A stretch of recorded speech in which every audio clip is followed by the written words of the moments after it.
Dobar dan svima. Danas bismo vas željeli potaknuti da zajedno čitate razne priče. Čitat ćemo vam iz knjige Ono čarobno oko nas, koju smo uspjeli objaviti uz pomoć grada Dugo Selo, Županije Zagrebačke i dobrih ljudi iz društva Naša djeca Dugo Selo i Gradske knjižnice Dugo Selo. Hvala svima koji će vam danas čitati priču. Ono čarobno oko nas.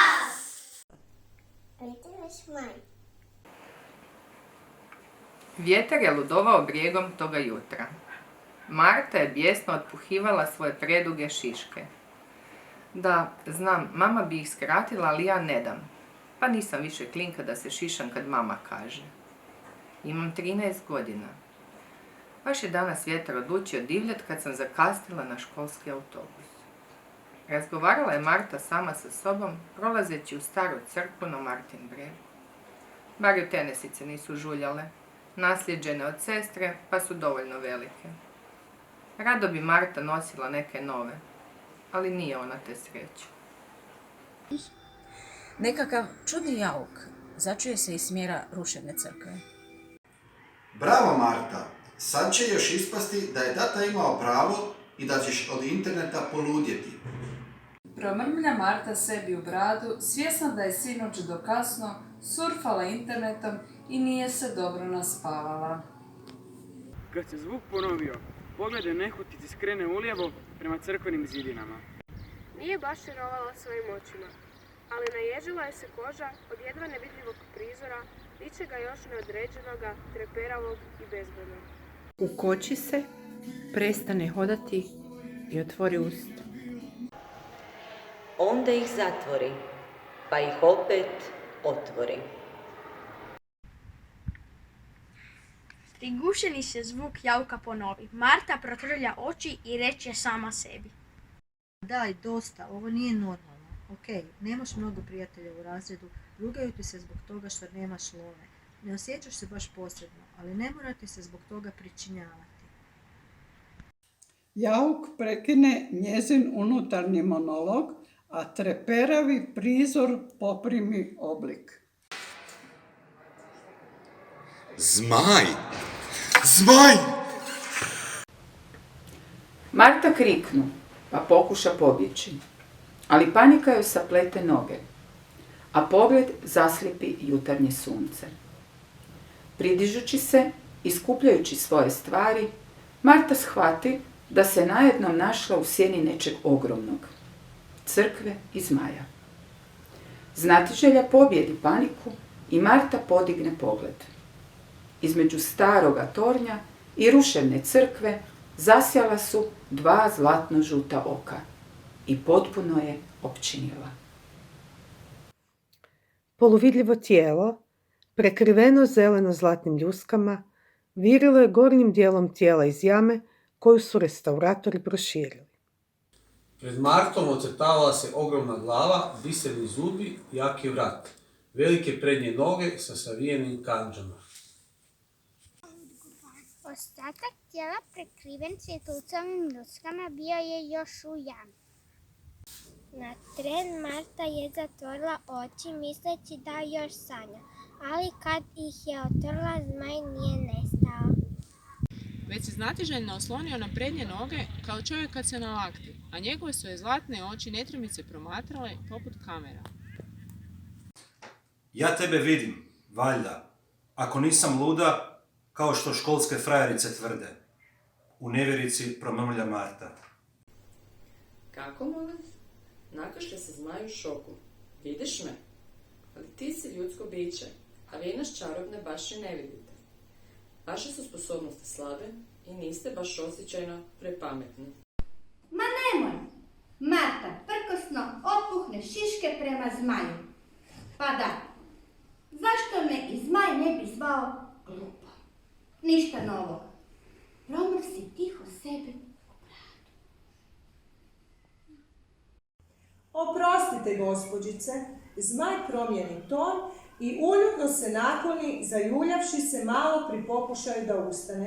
Nisam htio biti nepristojan, malo sam uzrujan, jer se nisam naspavao. Vjerojatno mi je zato nevidljivi štit popustio, pa me ne vidite. Ja sam zmaj, A vi? Naravno da si zmaj. Vidim da nisi kokoš. Marta se ljutito podboči rukama i nabora obrve. Znam da sam samo primitivno ljudsko biće, ali toliko znam. Ne. Ja se baš zovem Zmaj, a vi ste strpljivoće Zmaj, meškolječica u jami. Aha, ti si vrsta zmaj i zoveš se Zmaj. Ja sam žensko ljudsko biće. Zovem se Marta, reče Marta glasno. Onda nastavi mrmljati u bradu.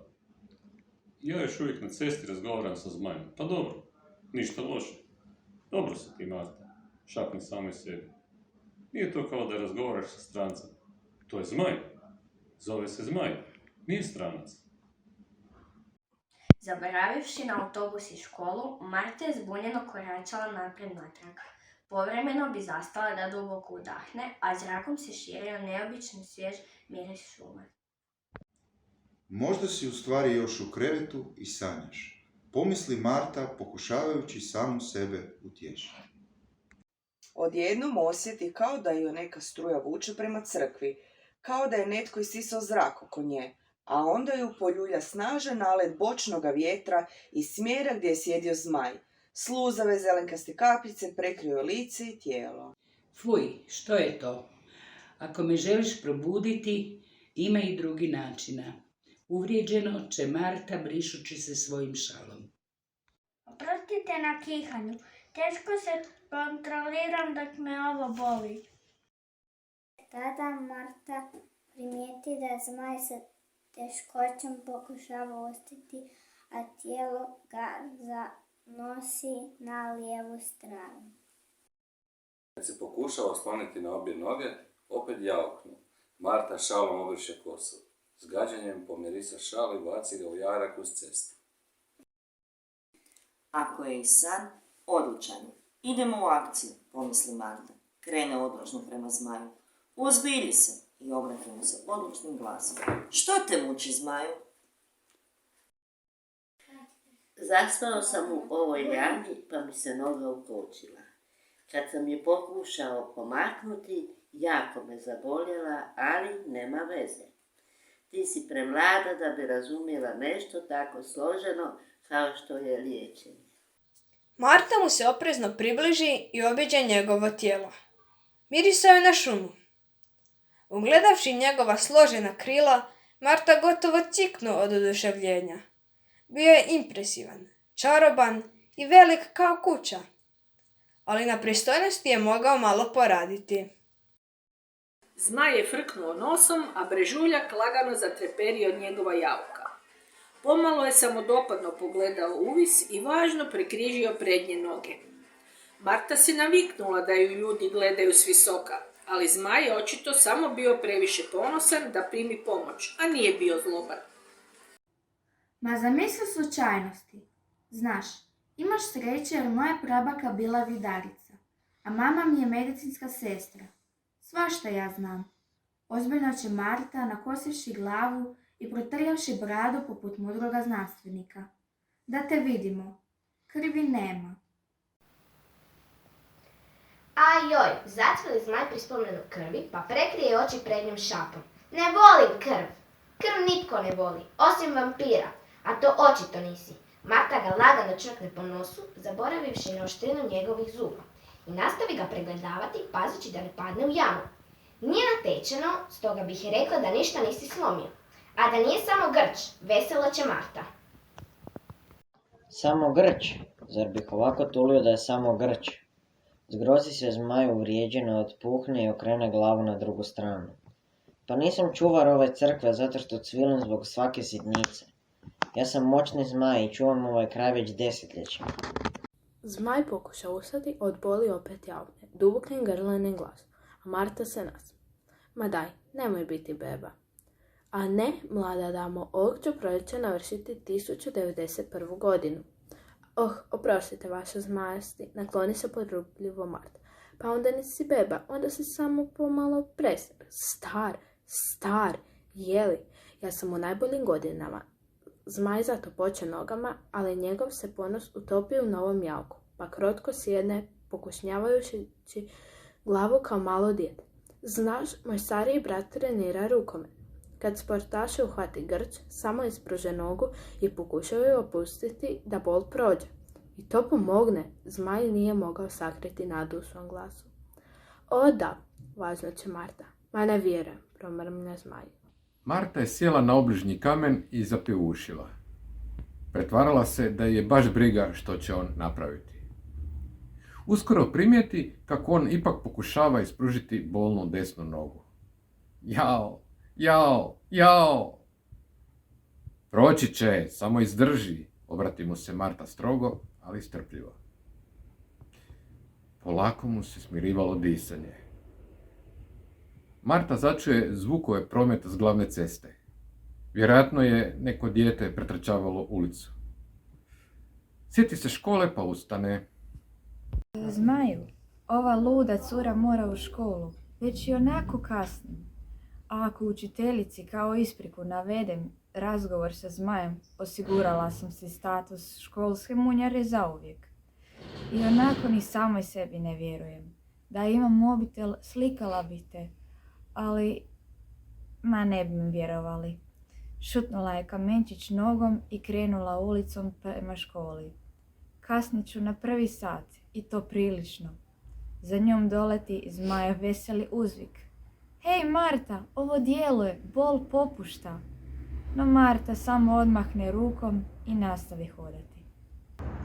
Najednom osjeti topli dah na uhu i začuje Zmajev šapat. Marta, nisi ti luda, samo si drugačija, posebna. Marta samo otpuhne šiške i nastavi hodati, no laganim dodir kanđa na ruksaku zaustavi. Stoljećima me ništa nije boljelo, a već jako dugo nisam ništa kvalitetno popričao. Kako da ti se odužim? Haha, ni ja, a da me odbaciš do škole? Može, spremno odgovori Zmaj. Prije nego što je Marta shvatila da on ozbiljno misli, Zmaj kanđama pažljivo uhvati Martu za školski ruksak. Stavi ju na svoje leđe te preko nje navuče 2 velike ljuske, stvorivši nešto što sliči pilotskoj kabini. Trepne i postanu nevidljivi. Postra Martu po glavi sitnim prahom sa svojih ljuski, pa je ona njega i sebe mogla normalno vidjeti. Moj štit nevidljivosti sad opet radi. Ne bi bilo dobro da nas baš svi vide, zar ne? Stara škola ili nova, ili možda srednja, olaska joj Zmaju. Srednja, stara, naravno, ali kako ćemo?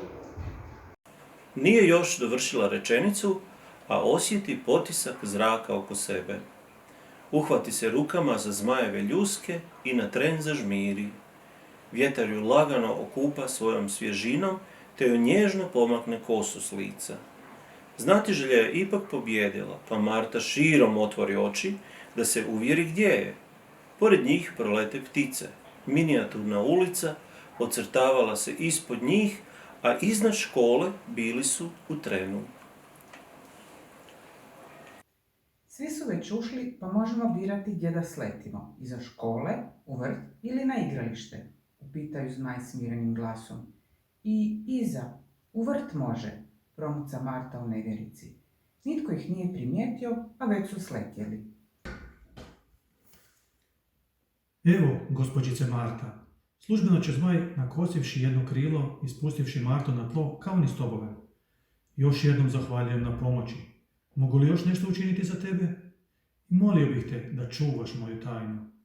Da svi znaju za mene, ne bih ovoliko godina doživio, a još imam puno posla na ovom svijetu.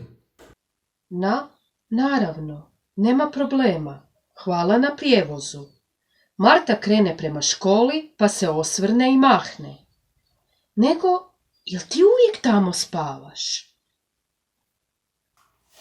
Možda da, a možda ne, osmihne se Zmaj zagonetno. Aha, namigne mu Marta, shvativši njegovu tajnovitost.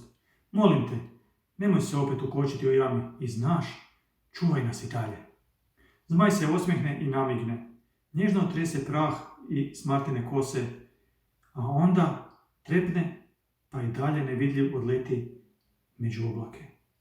Marta uzdahne u nevjerici zbog svojeg novog prijatelja. Nije ga vidjela kako je odletio, samo je znala što nalet vjetra oko nje znači. Sa zvukom zvona ušla u školski hodnik kroz stražnja vrata, smiješajući se zbog svoje nove tajne. Tamo naleti na jednu od razrednih frajerica koja je svaki dan zagorčava život zlobnim komentarima o njeznom izgledu, neimaštini i običnosti, a Marta šuti i trpi. No danas je bio drugčiji dan. Zlobnica ju lupi u rame i obrati joj se ledenim tonom. Opa mala, sad se dolazi u školu. Kaj ti misliš da si ti nešto posebno? Pa u stvari, da, ja jesam posebna. Osmijehne se Marta i veselo ode u razred.